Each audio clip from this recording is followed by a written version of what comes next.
Ladies and gentlemen, you are watching the English news of Bình Phước radio, television stations, and newspaper. I'm Hinkex, and I'm happy to introduce you the top story for today. Public Administrative Reform Index of provincial level specialized agency to be published. Funding from national tariff programs bring changes to rural area. Legislative leader inaugurates coffee processing factory in Sơn La province. Ladies and gentlemen, the 20 and 23 Public Administrative Reform or PAR Index will be announced in the first quarter of 2024 for 20 specialized agencies under the Provincial People Committee, 11 districts, town and city, and 111 commune, ward and town in Bình Phước province. To ensure progress, the chairpersons of Bình Phước Provincial People's Committee has requested that specialized agencies at all levels implement the plan to determine the PAR index within their scopes and responsibilities. Agencies are requested to conduct several assessments, scoring, and data entry on implementing administrative reform tasks according to the criteria and component criteria specified for the provincial and district levels. They are also asked to coordinate with the Provincial Department of Home Affairs in conducting sociological surveys for determining the PAR index. In addition, the People's Committees of districts, towns, and cities are in charge of determining the PAR index of local communes, wards, and towns and are to report the results to the Provincial People's Committee. Under the determining the PAR index of specialized agencies under the Provincial People's Committee, People's Committees of districts, towns, and cities, and People's Committees of communes, wards, and towns in the province project, the criteria for determining the PAR index of specialized agencies under the People's Committees of Bình Phước province comprises 8 areas, with 39 criteria and 87 component criteria. Figures for the district level are 8 areas with 41 criteria and 91 component criteria, and for commune level 8 areas with 31 criteria and 55 component criteria. The People Committee of Bình Phước province had decided to allocate budget funds to vocational training in 26 non-agricultural and agricultural industry and occupation with a training period of less than 3 months. A total of 26 courses are expected to be held, with 35 students in each, covering 9 agricultural occupations and 17 non-agricultural occupations. Among the non-agricultural occupations, some are considered in high demand, including accounting and taxation, beverage mixing, and hairdressing. The total cost is estimated at over 2.6 billion Vietnam dong, excluding allowances for students. The budget targets agencies, organizations, units, businesses, and individuals engaged in vocational training and vocational trainees, including those eligible for national target programs, those who have fulfilled military, police, and voluntary service, and recovered addicts and ex-prisoners, among others. Buyam district in Bình Phước province has effectively deployed resources from the National Tariff Program for Socio-Economic Development in ethnic minority and marginalized area. The funding has helped accelerate the implementation of local work and projects, creating a driving force for socio-economic development in local ethnic minority areas.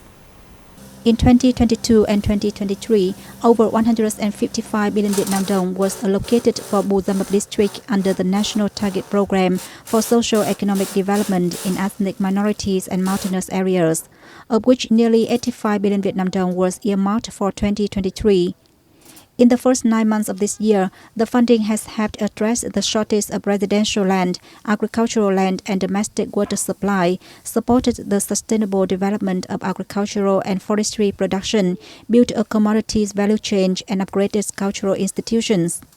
The total costs were estimated at over 21 billion Vietnam dong, accounting for over 27% of projections. Works and projects have helped bring change to rural and ethnic minority areas and effectively contributed to socio-economic development and sustainable poverty reduction in ethnic minority areas in Buyam district.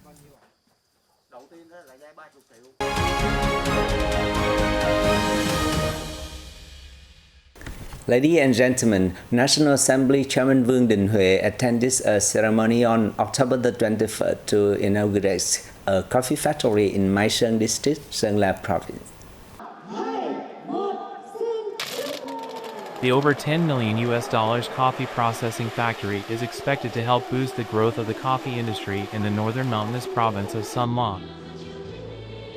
The factory has a capacity of 50,000 tons of fresh coffee berries, equivalent to 12,500 tons of coffee bean per year, with a system of wastewater and solid waste treatment system. The facility is expected to help solve existing problems in coffee development in Sơn La, contributing to boosting the locality's industrial production and export revenue, creating more jobs and increasing incomes for local laborers, and promoting the local socio-economic development. The same day, the legislative leader visited Arabica coffee farms in Sơn La City, where he talked to local farmers on the cultivation and harvesting process of coffee and attended a coffee harvesting competition. Foreign investors have increased their net buying since the end of September, indicating that they still see the bright prospect of Vietnam's economy and find its stock market attractive in the medium and long term. SSI Securities' strategic report for October noted that even though exchange-traded fund capital continued to experience net withdrawals, the pace of withdrawals slowed down in the latter half of September. Meanwhile, a recent Q4 strategic report by KIS Vietnam Securities Corporation also revealed that although foreign investors maintained net selling, their trading activities bounced back, reaching the highest level in the year. According to the Finnish-based PYN Elite Fund, the recent sharp drop of the VN Index, which represents the Ho Chi Minh Stock Exchange, was due to excessive concerns of individual investors when the State Bank of Vietnam intervened to stabilize the exchange rate. It forecasts strong GDP growth in Vietnam next year, with income growth of listed companies predicted to stand at around 25 to 30%.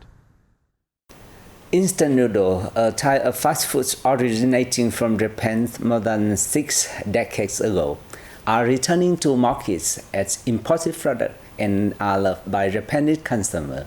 More and more foreign instant noodle brands, especially those produced in Vietnam, are appearing on the shelves of major food stores around its Asian countries. At the Asian food market in Shin-Okubo, Tokyo, instant noodles are displayed in a prominent spot near the front door. Among them are familiar Vietnamese brands such as Hao Hao, Omachi, and Instant Pho. Since appearing in Japan, boxes of Omachi, Hao Hao, and Kung Din noodles have won the hearts of Japanese people. According to the Vietnam Trade Office in Japan, the number of Vietnamese people living in the country has increased to around 500,000, and Vietnamese instant noodle products have also made it to the country in larger numbers. It's now easy to buy Hao Hao, Omachi, and Kung Din noodles in Japan. In a report on September 30th, the Nikkei Asian newspaper cited data from Japan's Ministry of Finance in stating that the value of instant noodles imported from Vietnam was more than $3.3 million. And that's it for this edition of BPTV News. Thank you very much for watching and see you next time.